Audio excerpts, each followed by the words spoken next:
Olá! Hoje eu trago 3 dicas inéditas de como aguentar a quarentena. Primeiramente, quero me apresentar, sou a psicóloga Gabriela Balardim Geara e venho trabalhando há 7 anos atendendo pacientes.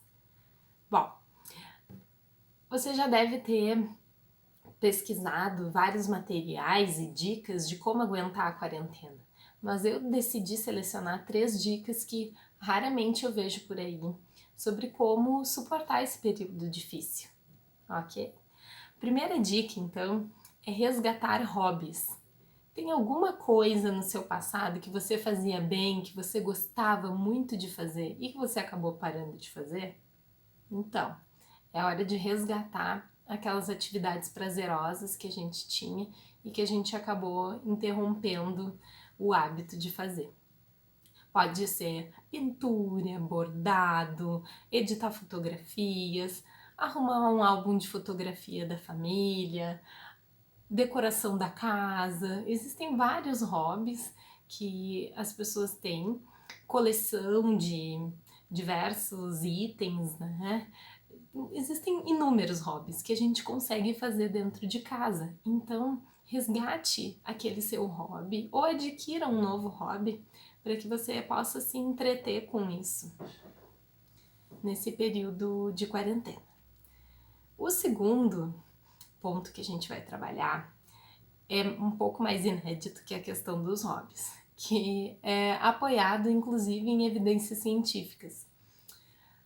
A ideia que eu quero trazer hoje é que vocês podem adotar um animal para fazer companhia para vocês durante a quarentena. Principalmente se vocês já tinham essa ideia antes. Existem várias ONGs que continuam trabalhando com resgate de animais e fazem a castração, dão as vacinas, deixam aquele animal saudável e apto para convivência com os humanos. E elas continuam trabalhando, essas ONGs, durante a quarentena, porque os animais continuam lá e continuam precisando de adoção.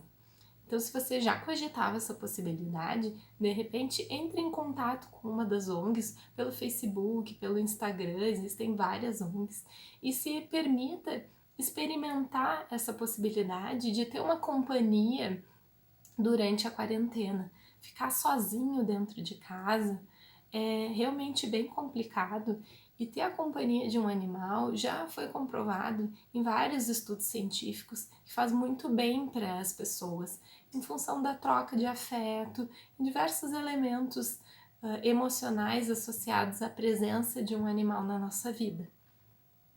E se você não pode adotar o animal para que ele fique por muito tempo com você, fazendo todo esse bem que eles fazem pra gente, você pode fazer lar temporário. O lar temporário é quando você aceita receber um animal da ONG na sua casa e assim você cuida daquele animal naquele período até que ele seja adotado. Quando ele for adotado ou quando você não puder cuidar mais, você avisa a ONG vai lá, busca o animal, volta para a instituição, se ele ainda não foi adotado, ou ele vai direto para a família adotante. É bem legal fazer lar temporário e recomendo para vocês durante esse período da quarentena, porque vocês vão poder dar muita atenção para esse animalzinho, experimentar algo novo. E o lar temporário, quem faz isso, normalmente recebe tudo o que precisa para cuidar daquele animal da própria ONG. Então, você não vai ter custos muito grandes, né?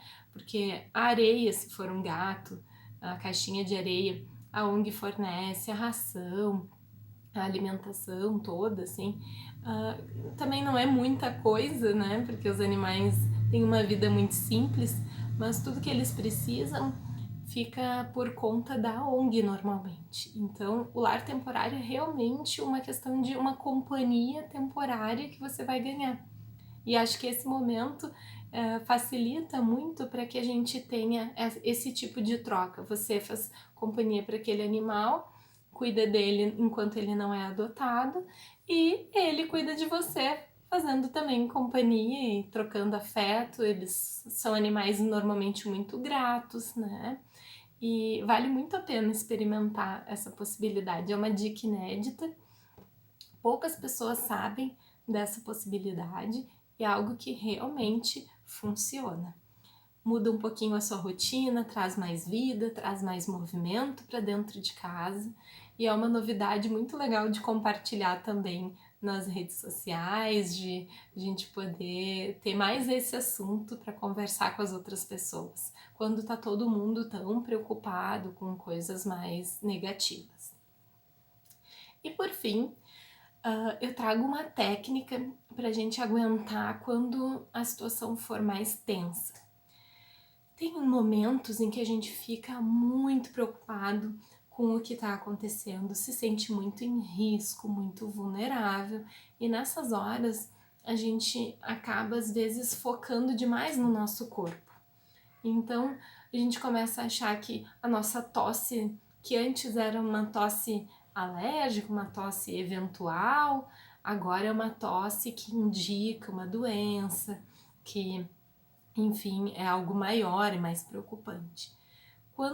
Claro que a gente precisa identificar alguns sintomas e buscar avaliação médica para ter certeza que você está bem de saúde física, mas se descartado essa questão de um adoecimento físico, alguns sintomas podem ser da ansiedade, né? Então ficar tremendo, ficar com tensão muscular, diversos elementos como respiração acelerada, uma agitação dos pensamentos, dor de cabeça, tudo isso pode ser sinal de ansiedade. Então, nessas horas que a gente começa a se focar muito no nosso corpo, ficar muito preocupado com algo que a gente está sentindo, uma técnica interessante é a gente mudar a temperatura do nosso corpo, porque aí isso muda diretamente a nossa atenção. E ao invés de focar no sintoma, no problema, a gente começa a focar em outras coisas e isso baixa a nossa ansiedade. Então, como é que a gente pode diminuir a temperatura do nosso corpo? A gente pode tomar um banho mais fresco, a gente pode segurar uma pedra de gelo na mão, a gente pode lavar a mão com uma água bem gelada e isso serve para que o nosso corpo perceba outros elementos e não fique tão hiperalerta em função de pequenas alterações que a ansiedade produziu no nosso corpo. Mas sempre vale o lembrete, né, de você procurar ajuda médica e uma avaliação específica caso os sintomas permaneçam, se agravem, né? Ou caso existam evidências de que não é um sintoma de ansiedade, sim, pode ser algo físico, uma crise de asma ou algo assim. Então, essas são as 3 dicas que eu queria trazer para vocês. Pensem em resgatar os hobbies, pensem em fazer lar temporário com animais de ONGs. Pode ser só um animalzinho, né? Mas se puder fazer lar temporário para 2 gatinhos ou 2 cachorrinhos, também é válido. E pensem em alterar a temperatura do corpo de vocês quando vocês sentirem que estão muito preocupados com algo. Isso vai mudar o foco da atenção e vai reduzir a preocupação com que vocês têm com aquele sintoma físico, certo?